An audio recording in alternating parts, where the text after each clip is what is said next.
বিসমিল্লাহির রহমানির রহিম। আলহামদুলিল্লাহি রাব্বিল আলামিন। সমস্ত প্রশংসা ওই আল্লাহর যে সারা পৃথিবীকে পালনেওয়ালা। আর রহমানির রহিম, হে আল্লাহ তুমি রহমানুর রহিম। মালিক ইয়াউমিদ্দিন, তুমি আল্লাহ কিয়ামতের দিনে মালিক। ইয়াকা না'বুদু ওয়া ইয়াকা নাস্তাঈন, তোমারই ইবাদত করে তোমার কাছে সাহায্য চাই। তোমারই ইবাদত করি, তোমার কাছে সাহায্য চাই। যখন এই কথা বান্দা বলে, আল্লাহ বলেন, গোলাম রে তুমি কি চাও বলো। গোলাম বলে, ইহদিনাস সিরাতাল মুস্তাকিম, তুমি আমাকে সোজা রাস্তা দাও, হেদায়েতের রাস্তা দাও, যে রাস্তায় চললে তোমাকে পাবো, রসুলকে পাবো, দিন পাবো, কোরআন পাবো, মসজিদ পাবো, আখিরাতে জান্নাত পাবো, পুলসেরাতে পার হতে পারবো। ওই রকম হেদায়েতের রাস্তাটা আমাকে দাও। গায়রিল মাগদুবি আলাইহিম ওয়ালাদ-দাল্লিন,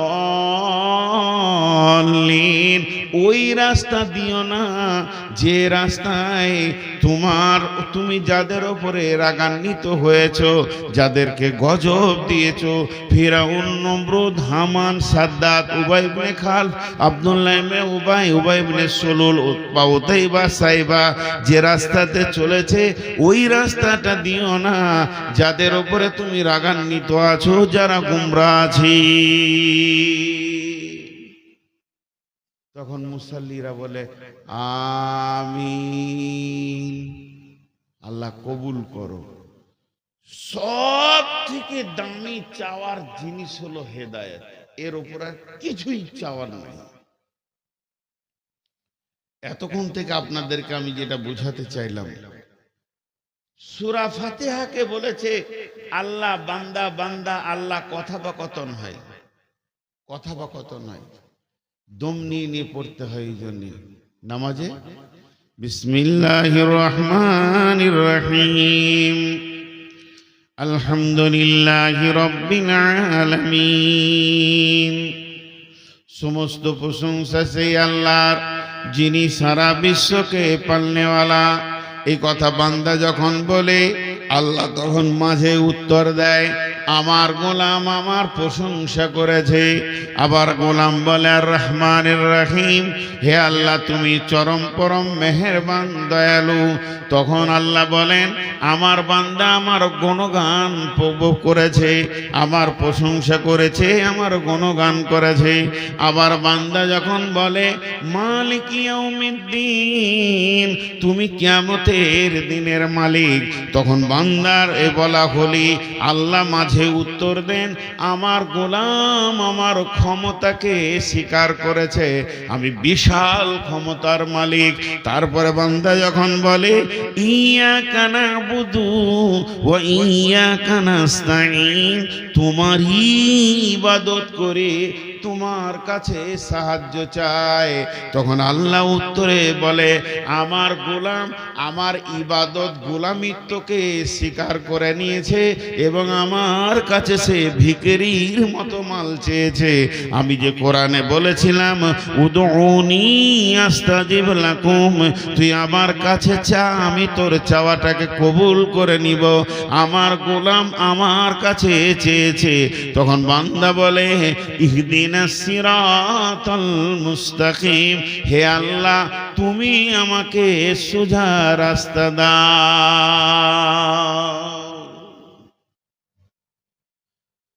যে হেদায়েত পেল সে সব কিছু পেয়ে গেল, যে হেদায়েত পেল না সে কিছুই পেল না। Zero zero zero zero zero zero zero. হেদায়েত হলো অমূল্য ধন। আল্লাহর কাছে আমরা হেদায়েত চাইলাম, আর আল্লাহ আমাদের হাতে এটা তুলে দিলেন। সূরা ফাতিহা শেষ হয়েছে, কি শুরু হলো? আলিফ লাম মিম যালিকাল কিতাবু লা রাইবা ফীহি হুদাল লিল মুত্তাকিন।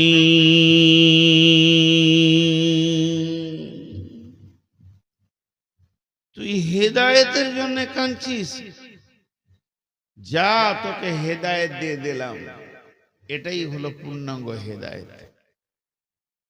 তুই সব পেয়ে যাবি।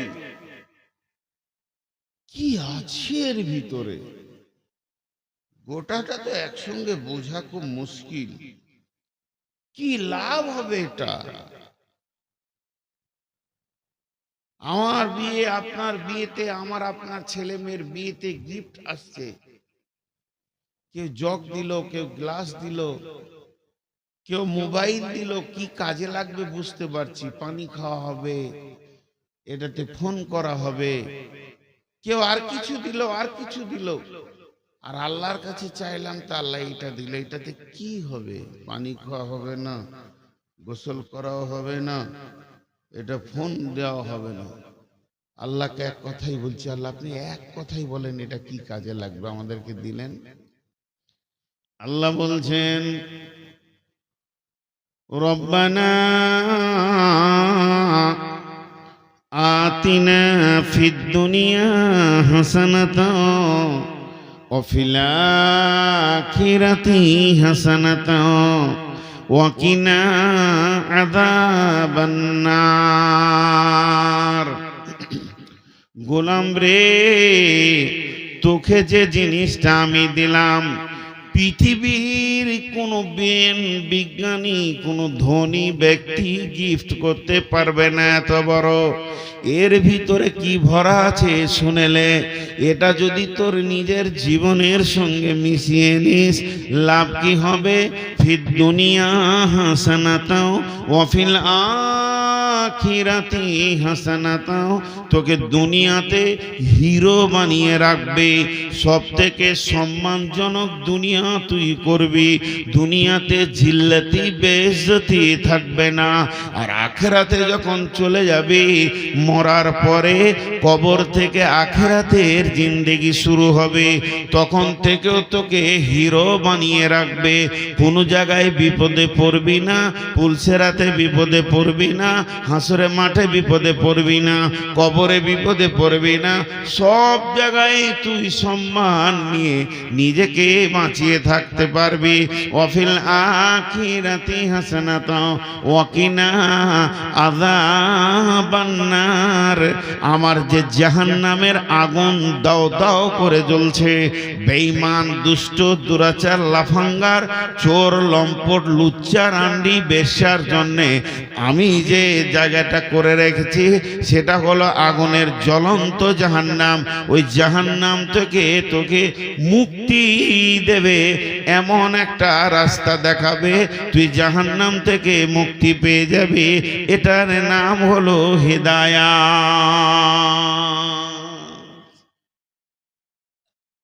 গত মাস 3 দিন আগে চলে গেল, 2 দিন আগে, মাসটা ছিল রমজান মাস, নুজুলে কোরআনের মাস। হেদায়েত এসেছিল রমজান মাসে, 21শে রমজান। সবে কদর রাত্রিতে কোরআন এসেছে হেদায়েতের সম্ভারকে নিয়ে। হ্যাঁ, শাহর রমজান আল্লাযী উনজিলা ফীহিল কুরআন হুদাল লিন-নাস। বিশ্ব মানব কি রাস্তা দেখাতে এসেছে কোরআন। সবথেকে দামি জিনিস হলো হেদায়েত। এর উপরে কোনো জিনিস নাই। হেদায়েতের শেষ অংশের নাম হচ্ছে আল্লাহকে পাওয়া। যে আল্লাহকে পেল সে সব পেল, যে আল্লাহকে পেল না সে কিছুই পেল না। কুছ ভি না মিলি, কিছুই পেল না। যেদিন থেকে আল্লাহ তাবারাক ওয়া তাআলা আদমকে বানিয়েছেন, পৃথিবীটা চরাক করে দুভাগ হয়ে গেছে, ফেটে গেছে পৃথিবীটা। দুটো মেরুকরণ হয়ে গেছে, পৃথিবীর কালার দুরকম হয়ে গেছে। আদমকে সৃষ্টি করেনি, পৃথিবী একটাই ছিল।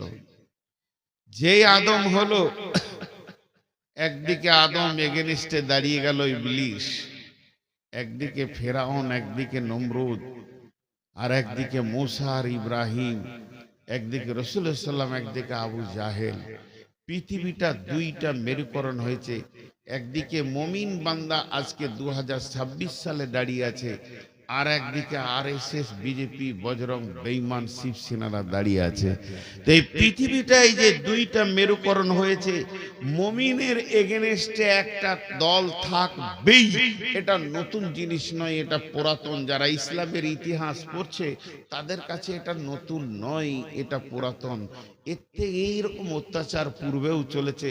ফিরাউন চালিয়েছে, জীবিত মানুষকে তেলে ভেজে দিয়েছে, জীবিত মানুষকে জবাই করেছে ইমানদারদের। এটা চলে আসছে। পৃথিবীর মেরুকরণ দুইটা, একটা থাকবে হেদায়েতের পথে, একটা থাকবে গুমরার পথে।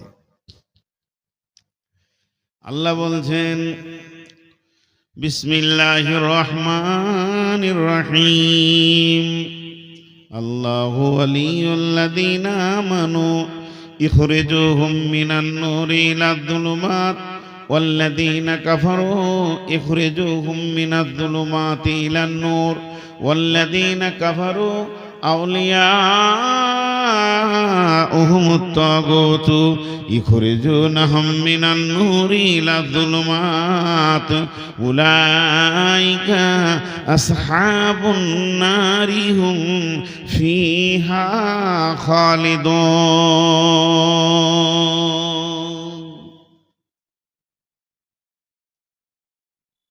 আল্লাহ তাবারাক ওয়া তাআলা বলছেন, আল্লাহু ওয়ালিয়ুল্লাযীনা আমানু ইখরিজুহুম মিনাজ যুলুমাতি ইলান নূর। এই পৃথিবীর মাটিতে, এই দুনিয়ার মাটিতে যারা আল্লাহকে ভালোবাসবে, যা আল্লাহর সঙ্গে আপোস করবে, আল্লাহকে নিজের বানাবে, আল্লাহর সাথে মহব্বত করবে, তাদের চরিত্রটা কেমন হবে? অন্ধকারের ভিতর থেকে তারা বেশি বেরিয়ে এসে কোরআনের আলোকে গ্রহণ করে নেবে, আর এই রাস্তায় তারা চলবে, কারণ তারা হেদায়েতের রাস্তা পেয়ে গেছে। আর এই লোকের ভিতর থেকে, এই 850 কোটির ভিতর থেকে, ওয়াল্লাযীনা কাফারু আউলিয়াউহুমুত তাগুতু ইখরিজুনাহুম মিনান নূরি ইলায যুলুমাত। কিছু লোক আছে শয়তানের সঙ্গে আপোস করবে, বেঈমানদের সাথে আপোস করবে, তাদের সাথে হাত মিলাবে। তাদের চরিত্র কেমন হবে? সুন্দর নুরানি আলোকে দেখেও তারা দু পায়ে ঠেলে দেবে, ঠেলে দিয়ে তারা অন্ধকারের ভিতর দিয়ে দৌড়বে। এটাকেই তারা আনন্দ মনে করে নেবে। আল্লাহ বলছেন, উলাইকা আসহাবুন নারি হুম ফিহা খালিদুন। যারা অন্ধকারের দিকে দৌড়লো, তাদের শেষ জায়গাটা কি? শেষটা হচ্ছে জ্বলন্ত লিলিহান আগুনের ভিতরে তারা ঢুকবে।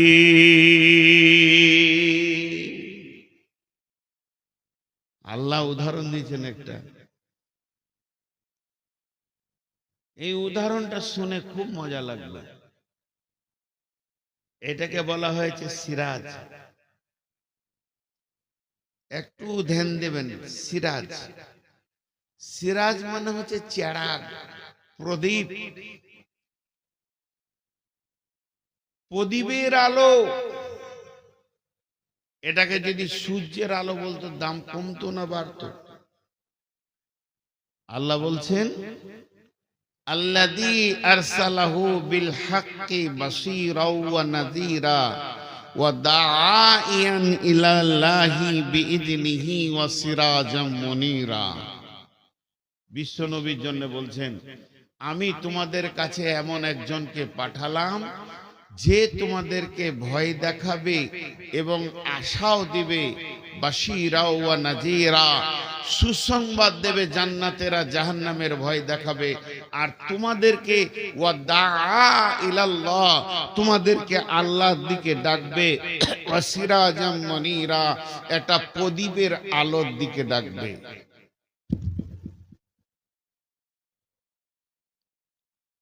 তোমাদেরকে যে ডাকবে প্রদীপের আলোর দিকে ডাকবে, চেরাগের আলোর দিকে ডাকবে। কিন্তু এই জায়গায় যদি আল্লাহ বলতেন শামসাও ওয়া মুনীরা, কামারাও ওয়া মুনীরা, সূর্যের আলোর দিকে ডাকবে, চাঁদের আলোর দিকে ডাকবে, তো ভালো হতো। এটা প্রদীপ বলেছে কোরআনকে। প্রদীপ কেন বললো? আল্লাহ সূর্য বললে তো দামটা আরো বাড়তো, যে কোরআনের আলোটা সূর্যের আলো মতো, চাঁদের আলো মতো না, বলছে প্রদীপের আলো। প্রদীপের দাম বেশি না সূর্যের দাম বেশি? প্রদীপের আলো বেশি না সূর্যের আলো বেশি? সবাই আমরা বলবো সূর্যের আলো বেশি। কিন্তু কেন প্রদীপের দিকে টানলেন? আমার কাছে একটা প্রদীপ জ্বলছে এমনি, আর আপনাদেরকে আমি ডাকছি, এসেন, আসেন, যারা আঁধারে আসেন সব চলে আসেন আমার কাছে, আলো নিয়ে যান, আলো নিয়ে যান। যারা আঁধারে আছেন, কেমন কথা বলেছেন আল্লাহ, তার রসুলের হাতে আছে চেরাগ, প্রদীপ, দীপ দীপ দীপ দীপ করে জ্বলছে, আলো দেখা যাচ্ছে, রাস্তা দেখা যাচ্ছে, পথ দেখা যাচ্ছে, কোনটা ভুল কোনটা ঠিক এটা দেখা যাচ্ছে। তা সেই প্রদীপের দিকে রসুল ডাক দিচ্ছে, আসেন, আসেন, আপনারা আমার কাছে আলো নিয়ে যান। ওইটুকু আলোতে কে নেবে? কিন্তু তা নয়। আসল ব্যাখ্যাটা হচ্ছে সূর্য একটা দুটো হবে না, চাঁদ একটা, কিয়ামত পর্যন্ত দুটো হবে না।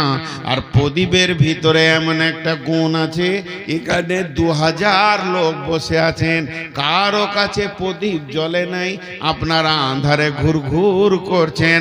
আর আমি যদি একটা প্রদীপকে জ্বালিয়ে দিই, আর আপনারা যদি আপনাদের প্রদীপটাকে আমার প্রদীপে এনে টাচ করে দেন, আমার চেহারাকে শুধু এরকম টাচ করবেন, আপনার প্রদীপটাও জ্বলে যাবে। এরকম 2000 প্রদীপ জ্বলে যাবে। কেন? যদি 800 কোটি মানুষ আসে, সবারই প্রদীপ জ্বলে যাবে। আর যার প্রদীপ থেকে আগুন নেওয়া হবে, ওর প্রদীপে আলো কমবে না, ওর প্রদীপের আলোটা যেমন ছিল তেমনি থাকবে। তাই আল্লাহ তাবারাক ওয়া তাআলা বলতে চেয়েছেন, আমি আমার নবীর হাতে যে প্রদীপটা জ্বালিয়ে দিয়েছি, তোমরা যারা আঁধারে আছো, নিজের নিজের প্রদীপটা ওখানে জ্বেলে নাও, দেখো তোমরাও রাস্তা পেয়ে যাবে। সেই প্রদীপটার নাম হলো কোরআন।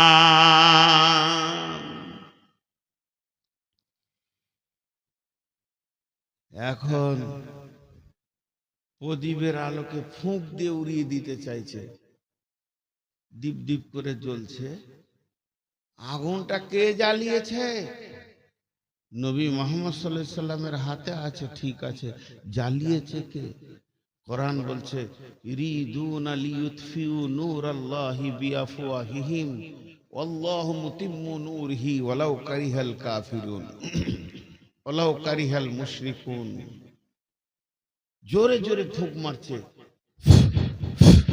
নিমিয়ে যাক, মুহাম্মদ সাল্লাল্লাহু আলাইহি সাল্লাম পর্যন্ত আঁধারে চলে যাক। আল্লাহ বলছে, তোরা যতই চেষ্টা কর আমার প্রদীপকে নিভাতে পারবি না, পারছিস না, পারবি না। যখন পারল না, তখন ওরাও আগুন জ্বেলেছে, ওরা আগুন জ্বেলেছে।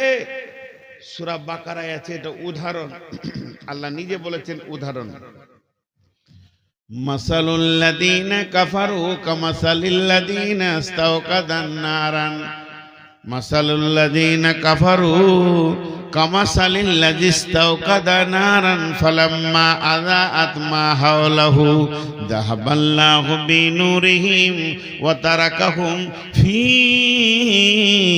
যুলুমাতিল লা ইউবসিরুন সুম্মুম বুকমুন উমিয়ুন ফাহুম লা ইয়ারজিউন। আগুন কটা জিনিস দিয়ে তৈরি? এটা একবার মনে করলেন চা, এর ভিতরে কি আছে? চিনি আছে, দুধ আছে, চা পাতির রস আছে, ছেঁকে দিয়েছি, এর নাম চা। তাহলে চারটা জিনিস আছে, পানি আছে, দুধ আছে, চিনি আছে, চায়ের পাতির রস আছে, এই চারটা মিলে নাম হলো চা। এই যে আগুনটা জ্বলছে, ওই যে আগুনটা জ্বলছে, আগুন কটা জিনিস দিয়ে আল্লাহ বানিয়েছেন? তিনটে জিনিস দিয়ে। একটা আগুনের ভিতরে তিনটে জিনিস আছে। ধ্যান দিয়ে শুনেন, কোরআন বলছে প্রথম নম্বরে যে জিনিসটা আছে আগুনের ভিতরে, এই যে আগুনটা দেখা যাচ্ছে লাল হয়ে আছে, সাদা হয়ে আছে, এই বস্তুটার নাম আগুন। তাহলে ওটা দেখা যাচ্ছে আগুন একটা বস্তু, আর ওর ভিতরে মিশ করা আছে দুটো জিনিস। একটা হলো ধাওয়া শক্তি, উষ্ণতার ধাওয়া শক্তিটা আগুনের ভিতরে আছে, পৃথিবী কারোর ভিতরে নাই। এই শক্তিটা থাকার কারণে যে কোনো জিনিস ওকে দেবেন, ওটাকে পুড়িয়ে ছাই বানাবে। আগুন ছাড়া কেউ পোড়াতে পারে না, ছাই বানাতে পারে না। তা আগুনের ভিতরে একটা ক্ষমতা লুকানো আছে, সেটা হলো পুড়িয়ে ছাই করে দেওয়া। আর আগুনের ভিতরে 2 নম্বর গুণ যেটা ভরা আছে, আগুন নিজে একটা জিনিস, ওর পোড়ানো ক্ষমতা একটা জিনিস, আর দ্বিতীয় ক্ষমতা আগুনের ভিতরে আছে। এই যে প্যান্ডেলের ভিতরে আঁধার ছিল, আঁধারকে ঠেলে সরিয়ে দিয়ে আলো করে দিয়েছে। এই নুরানি ক্ষমতাটা আল্লাহ আগুনের ভিতরে দিয়েছে, তাই বলে আঁধারকে ঠেলে সরিয়ে দিয়েছি। এর ভিতরে এটা পানি বললাম, এটা কি পানি? যখনই মুখে দিবেন তখন দুজন কথা বলবে আপনার সঙ্গে। চা পাতিটা কষ্টা বলবে আমি আছি, চিনি বলবে আমি আছি, বাহ্যিক এটা পানি। তো আগুন একটা বস্তু, আঙ্গুলটা ভরে দিলে দুটো কথা বলবে, বলবে আমি পুরাচ্ছি তোকে, আর আঁধারকে আলো করছি। এই দুটো জিনিস জ্বালানোর পর বলবে। কিন্তু এইগুলো বের করে আলাদা করার ক্ষমতা কার আছে? আল্লাহ। এই তিনটেকে আলাদা আলাদা করার ক্ষমতা কার আছে? আপনারা বলেন। আল্লাহর আছে। আল্লাহ করে দেখিয়েছেন। কোথায় দেখিয়েছেন? বিসমিল্লাহির রহমানির রহিম। ইয়া নারু কুনি বারদাও ওয়া সালামান আলা ইব্রাহিম। বেঈমান নমরুদ যখন ইব্রাহিমকে আগুনে ফেলে দিল, আসমান থেকে আল্লাহ বললেন, হে আমার আগুন, তোমার কাছে থেকে যে জ্বালানি ক্ষমতাটা ছিল, পুড়িয়ে ছাই করার ক্ষমতাটা ছিল, ওই জিনিসটা আমি আজকে তোমার কেড়ে নিলাম। আমি আল্লাহ তোমাকে বানিয়েছি, তুমি আমার গোলাম, আমি এটা বলবো তাই শুনতে হবে। আমি ইব্রাহিমকে তোমার ভিতরে পাঠালাম। ফেরাউন নমরুদ বেঈমান ভরে দিল, তুমি সব করবে, তুমি জ্বলবে, তুমি কাঠ পোড়াবে, সবকে পুড়িয়ে ছাই করবে। পার্টিকুলার একটা নাম কোরআনে এসেছে, সালামান আলা ইব্রাহিম। আমার ইব্রাহিমকে জ্বালাবে না। ইব্রাহিম যেন একটা ছুঁচের পরিমাণ তাপ তোমার কাছ থেকে না পায়, ইব্রাহিম যেন শান্তিতে থাকে। তাহলে আমি আল্লাহ তোমাকে হুকুম দিলাম ইব্রাহিমকে পোড়াবে না। তো সমস্ত কাঠ দাও দাও করে জ্বলছে, আগুন দাও দাও করে জ্বলছে, কাঠ শেষ হয়ে যাচ্ছে, কিন্তু ইব্রাহিমের একটা লোম পড়ছে না। বাংলাদেশের এক মুফাসসির বলছিলেন, আলেম মানুষ বায়ান করছিলেন, আমি শুনছিলাম, বলছেন যে ফেরাউনকে আগুনে দেওয়ার, ফেরাউন এই নমরুদ আগুনে দিল ইব্রাহিমকে, ইব্রাহিম পুড়ছে না, যেমন ভালো মানুষ তেমনি হয়ে রয়েছে। নমরুদ রেগে গিয়েছে, রেগে গিয়ে আগুনকে বলছে, ওই তোর কি হলো? সব কাঠগুলোকে পুড়ে শেষ করে দিলি, ইব্রাহিমকে পারছিস না কেন? তোর কি জ্বালানি ক্ষমতাটা শেষ? নমরুদ বলছে আগুনকে, তোর কি জ্বালানি ক্ষমতাটা শেষ? একটা মুফাসসির বলছিলেন, আমি নিজে শুনেছি, তো আগুনের ভিতর থেকে আওয়াজ আসছে, তোর কি সন্দেহ হচ্ছে আমি জ্বালাইতে পারছি না, তো তুই ঢুকে দেখ। ওটা আমার আল্লাহ আমাকে কাবু রেখেছে, তোর সন্দেহ হলে তুই ঢোক, পাওয়ার মেপে চলে যাবি কত আছে। তো আগুন এখান থেকে একটা অংশকে আল্লাহ আলাদা করলেন। আর একটা উদাহরণ কেমন, এই উদাহরণটা একটু ডিপলি খুব সূক্ষ্ম মিজাজে বুঝতে হবে। মাথাতে একটা ছবি নিয়ে আসেন, একদিকে রাসূলুল্লাহ সাল্লাম হাতে প্রদীপ নিয়ে আছে, গোটা আপনাদেরকে ডাকছে, এসো এসো আমার কাছে আলো লাও, রাস্তা দেখো। এই রাস্তা, আলো বলতে কোরআনের আলো, রাস্তা বলতে জান্নাতের রাস্তা, দুটো মাথায় রাখবেন। এই আলোটা দুনিয়ার এই আলো নয়, ভাত মুড়ি খাবো বলে দেখবো ওই আলো নয়। এসো, এই যে আমার কাছে আলো লাও আর রাস্তা দেখো, ঠিক জায়গায় পৌঁছে যাবে। আবু জাহেলের দল রসুলের বিরুদ্ধে আর একটা আগুন ওই দিকে জেলে দিলে। সেই আগুনটা কি? যেমন আমাদের এখানে আছে মার্ক্সবাদ, গান্ধীবাদ, গীতাঞ্জলি, কার্ল মার্ক্সের বইটার নামটা দাস ক্যাপিটাল। মানে সমাজকে এরা আলো করবে, সমাজকে এরা, ভারতের যে আইন, বিদেশি আইন, মানুষকে মানুষ সোজা রাখার জন্য যে আইনগুলো তৈরি করেছে, এটা আল্লাহকে বাদ দিয়ে যে আইনগুলো হয়েছে, এটা একটা প্রদীপ। কার্ল মার্ক্সের যে বইটা আছে দাস ক্যাপিটাল, ও চেয়েছে আমি সমাজকে আলো দিব, আর আল্লাহ পাঠিয়েছেন নবী মোহাম্মদের হাতে এইটা। তো দাস ক্যাপিটাল একদিকে আর এইটা একদিকে, এই আলোতে আপনাকে দেখে জান্নাত দেওয়া হয়েছে। আর ওরাও আলো জ্বেলেছে, ওরা আলো জ্বেলেছে, এসো তোমাদেরকে শান্তি দিব, পথ দিব, হেদায়েত দিব, এমন শান্তি দিব, শান্তি আর শান্তিতে থাকবে। আল্লাহ ওদের জন্য বলছেন, কি বলছেন? মাসালুল্লাযীনা কাফারু কামাসালুল্লাযীনা কাফারু মাসালাহুম কামাসালিল্লাযীনা তাওকাদা নারান ফালাম্মা আদাআত মা হাওলাহু। আল্লাহ বলছেন আমি মিসাল দিছি ওইটা, এবার আগুনের ওপরে মিসাল মনে করেলেন। রসুলের কাছে একটা প্রদীপ আছে, আর এখান থেকে আপনি মসজিদ পর্যন্ত যাবেন, ঘুটে অন্ধকার রাস্তা, মসজিদ যেতে চাইছেন পেছেন না, আর নবী মুহাম্মদ সাল্লাল্লাহু আলাইহি সাল্লাম এখানে আছেন। আপনি এসে বললেন নবীজি গো আমার প্রদীপটা জ্বালিয়ে দেন, নবীজির প্রদীপটা দিয়ে দিলেন, আপনারটা জ্বলতে শুরু করলো। আপনি দেখে দেখে মসজিদে যাচ্ছেন। এইটার জন্য আল্লাহ বলছেন এই প্রদীপে তুই লাগাবি, তোর প্রদীপ জ্বলে যাবে, আঁধার সরে আলো হয়ে যাবে। আগুনের ভিতরে গুণটা আছে, তুই মসজিদে চলে যাবি। ডান দিকে ওই পাশে আবু জাহেল আলো জ্বালিয়ে দিয়েছে, দাস ক্যাপিটাল আর রবীন্দ্রনাথের গীতাঞ্জলি এনে দিয়েছে। বলছে কোরআন পড়তে হবে না, ওর কাছে যেতে হবে না, ওটা বহুত পুরাতন কথা, কালা আসাতিরুল আউয়ালিন, ও আর রাস্তা দিতে পারবে না। এই যুগে যেমন চলতে গেলে যা আইন করতে হয় আমরা করেছি। এরা প্রদীপ জ্বালিয়েছে, আলো জ্বালিয়েছে, মনে করলেন একটা টায়ারকে নিয়ে এসে আগুন ধরিয়ে দিয়েছে, দাও দাও করে জ্বলতে শুরু করেছে। মানুষ ওই আগুনটা দেখে তার কাছে গেছে, এটাও তো আগুন রে, এই আগুন চলি খানি নিয়ে নিল। এবার রাস্তা দেখছে, মাসালুহুম কামাসালিল্লাযী ইসতাওকাদা নারান ফালাম্মা আদাআত হাওলাহু।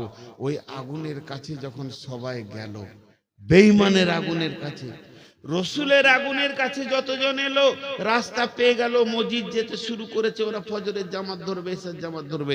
কিন্তু বেঈমানদের আগুনের কাছে যারা গেল, তাদের সম্পর্কে আল্লাহ বলছেন, যখন তারা ওই আগুনের কাছে পৌঁছালো,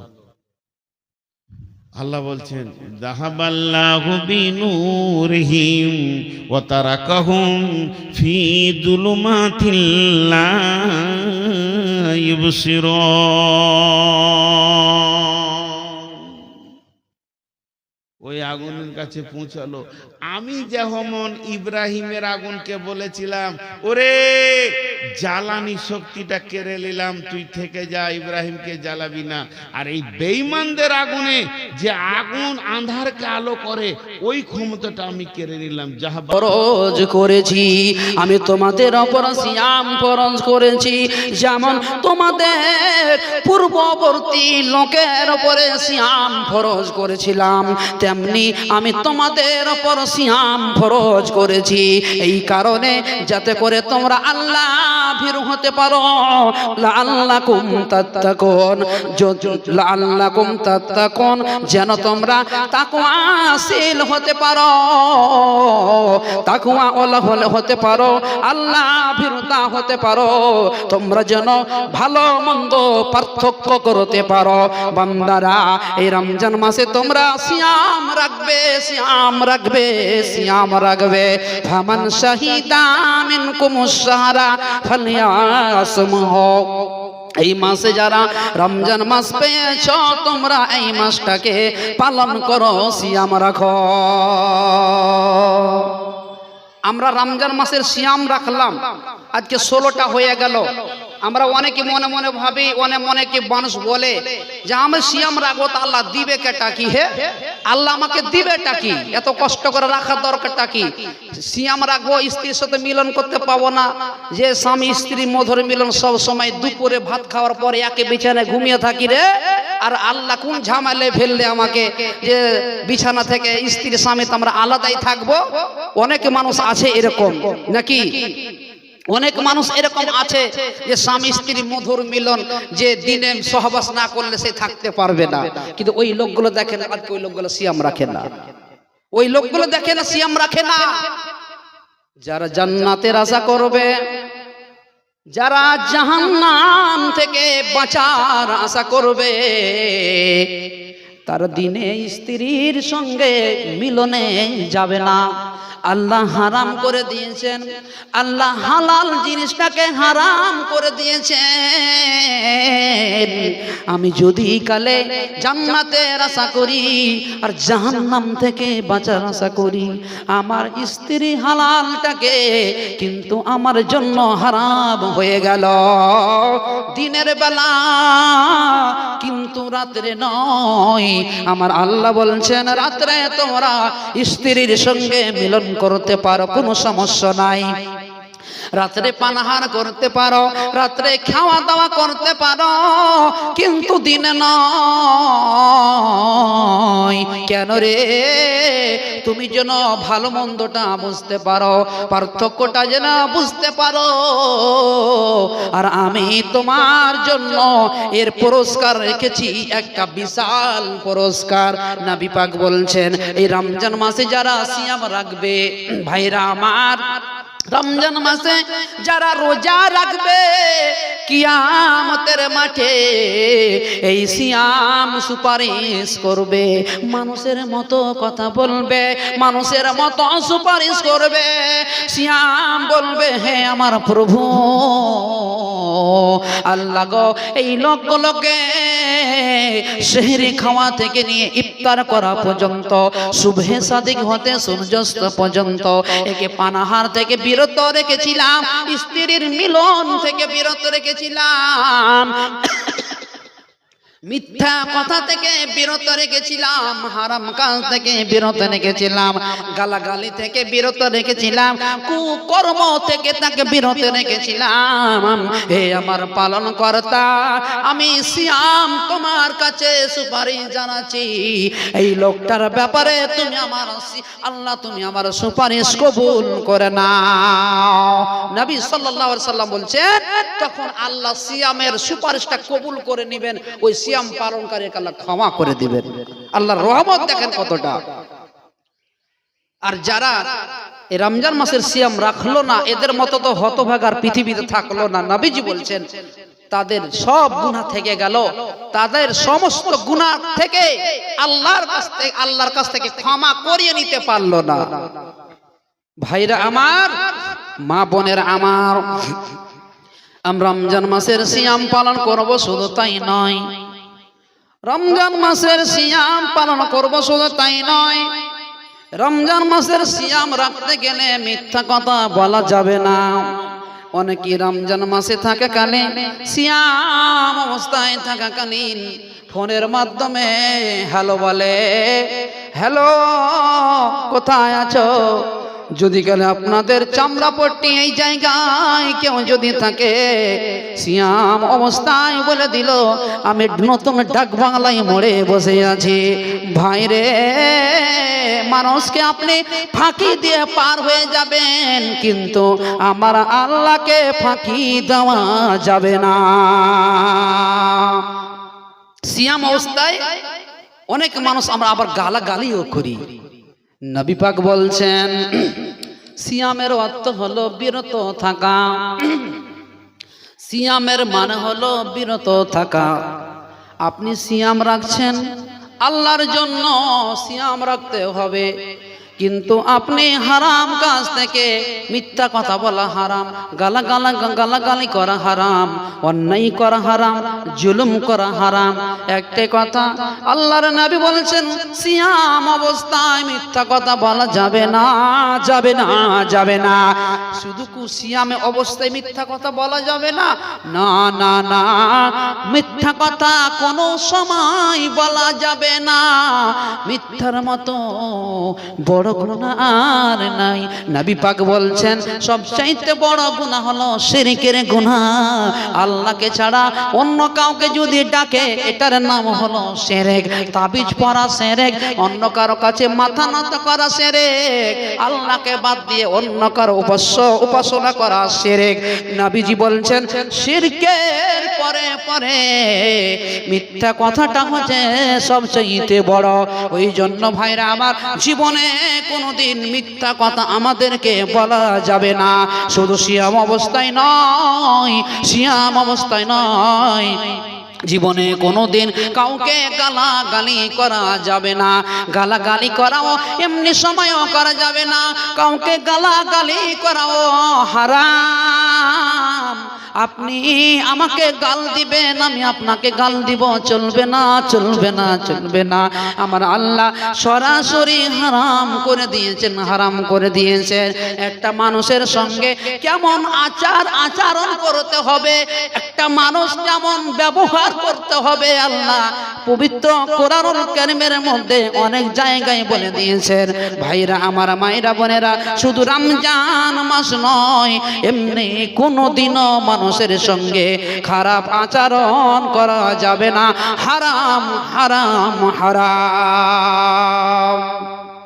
এই রমজান মাস আমরা যে পালন করছি বা পালন করতে আছি, আর 13টা দিন আছে ভাই। ইনশাআল্লাহ, আল্লাহ যদি চাইলে, আবার ইনশাআল্লাহ সামনে শুক্রবার বাদ দিয়ে, আল্লাহ যদি চাইতো সামনে শুক্রবার বাদ দিয়ে ওই শুক্রবার ইনশাআল্লাহ ঈদুল ফিতরের নামাজ হবে।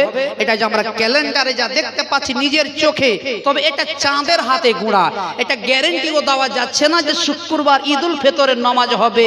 কেন? গ্যারেন্টি দেনেওয়ালা একমাত্র আমার আল্লাহ। তবে এটা চাঁদের হাতে গোড়া। হয় শুক্রবার না হলে শনিবার, হয় শুক্রবার না হলে শনিবার, বাস এই দুই দিনের মধ্যে ইনশাআল্লাহ, এই 2টা দিন তফাৎ। তবে আর কয়টা দিন আছে বলেন? এই ফজিলতের দিনটা এই কয়েকটা দিন আছে, আর 13টা দিন ধরে রাখার 16 দিন হয়ে গেল, মানে 17টা পড়ে গেল, আর খুব যত 13টা দিন আছে। এরকম অফার কেউ পাবো আমরা? নবী পাক বলছেন রমজান মাসের সিয়াম কিয়ামতের মাঠে কথা বলবে। রমজান মাসের সিয়াম আল্লাহর কাছে কথা বলবে, আল্লাহ এই লোকগুলো সিয়াম রেখেছিল, তুমি এদেরকে ক্ষমা করে দাও। 1 নম্বর পুরস্কার। দ্বিতীয় নম্বর পুরস্কার হলো রমজান মাসে যারা কোরআন তেলাওয়াত করবে,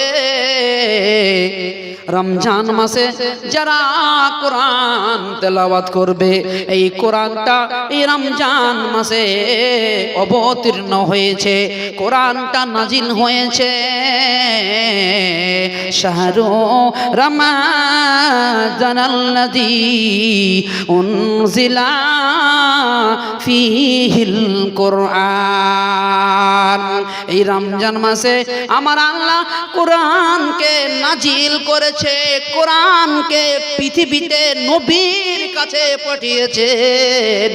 আমার আল্লাহর দয়ার নবী বেশি বেশি এই রমজান মাসে কোরআন পাঠ করেছেন। এমনি দিনে নবীজি যত কোরআন তেলাওয়াত করেছিলেন, এমনি সাধারণ মাসে নবীজি আমার কোরআন পড়া বাদ দেয়নি। দয়ার নবী প্রত্যেক দিন রাতে হযরতে জিবরাইল আলাইহিস সালাতু ওয়াস সালাম নবীর কাছে আসতেন। রমজান মাসে নবীর কাছে হযরতে জিবরাইল আলাইহিস সালাতু ওয়াস সালাম মানুষের আকৃতিতে, মানুষের রূপে নবীর কাছে আসতেন এবং জিবরাইল বলতেন, ইয়া রাসূলুল্লাহ, ওগো আল্লাহর নবী, ওগো আল্লাহর রাসূল, আপনি কোরআন পাঠ করেন, কোরআন পড়ুন, তেলাওয়াত করুন। দয়ার নবী গো, আমি কোরআন আপনার তেলাওয়াত শুনবো। সুবহানাল্লাহ। হযরতে জিবরাইল নবীজিকে বলতেন, আল্লাহর রাসূল আপনি কোরআন পড়েন, আমি কোরআন শুনবো। তখন নবীজি আমার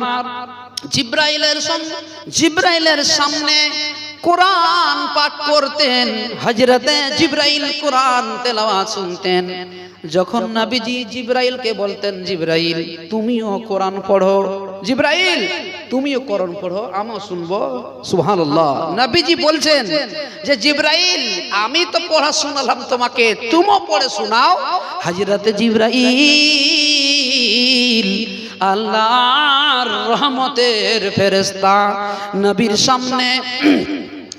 সামনে কোরআন পাঠ করতেন, কোরআন তেলাওয়াত করতেন। এটা রমজান মাসে প্রত্যেক দিন নবীর কাছে এসে কোরআন শুনে যেতেন, নিজেও নবীকে শুনিয়ে যেতেন। কিয়ামতের মাঠে এই কোরআন আল্লাহর কাছে সুপারিশ করবে যারা এই রোজার দিনে যারা কোরআন তেলাওয়াত করবে। শুধু রোজার দিনে নয়, নবীজি বলছেন রমজান মাসে যারা বেশি বেশি কোরআন পড়বে, কোরআন পাঠ করবে, কোরআনের আয়াত অক্ষরগুলো হরফগুলো উচ্চারণ করবে, কিয়ামতের মাঠে এই কোরআন সুপারিশ করবে। কিভাবে?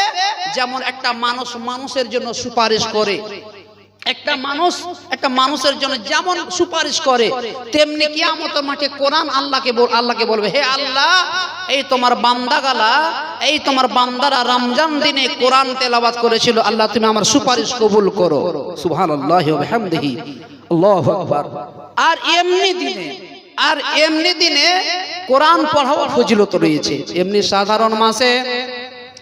সাধারণ মাসে আমরা যে কোরআন তেলাওয়াত করি, এই কোরআনের অক্ষরগুলো কিয়ামতের মাঠে আল্লাহর কাছে কথা বলবে, আল্লাহর কাছে কথা বলবে। যে কিয়ামতের হাসরে আল্লাহর কাছে কথা বলবে, এই কোরআন সুপারিশ করবে, আল্লাহ এই লোকগুলো রাত্রে বেশি বেশি কোরআন পাঠ করেছিল। ভালো আছেন বাবু? জি, এই লোকগুলো কিয়ামতের মাঠে সুপারিশ করবে, হে আল্লাহ এই লোকগুলো কোরআন তেলাওয়াত করেছিল, আল্লাহ তুমি এদেরকে তুমি মাফ করে দাও। আল্লাহু আকবার।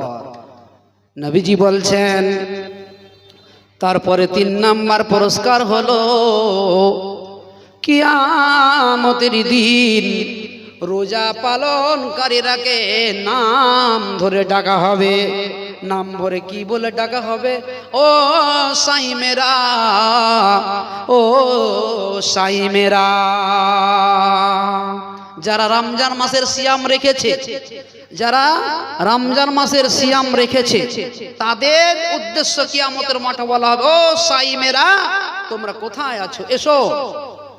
আল্লাহর নবী বলেছেন জান্নাতের 8খানা দরজা আছে। ও আমার দাদারা ভালো করে শোনেন, ওরে আমার মা বোনেরা আমার, আপনারা ক্যামেরা থেকে দেখতে পাচ্ছেন, মিনি পর্দায় দেখতে পাচ্ছেন, খালি দেখলে হবে না, আপনারা শুনুন, বুঝুন, বুঝার চেষ্টা করেন। জান্নাতের 8খানা দরজা আছে। 8খানা দরজার মধ্যে একটা দরজার নাম হলো রাইয়ান। রাইয়ান, ওই রাইয়ান দরজা দিয়ে ওই সব লোকেরাকে জান্নাতে ঢুকতে দেওয়া হবে।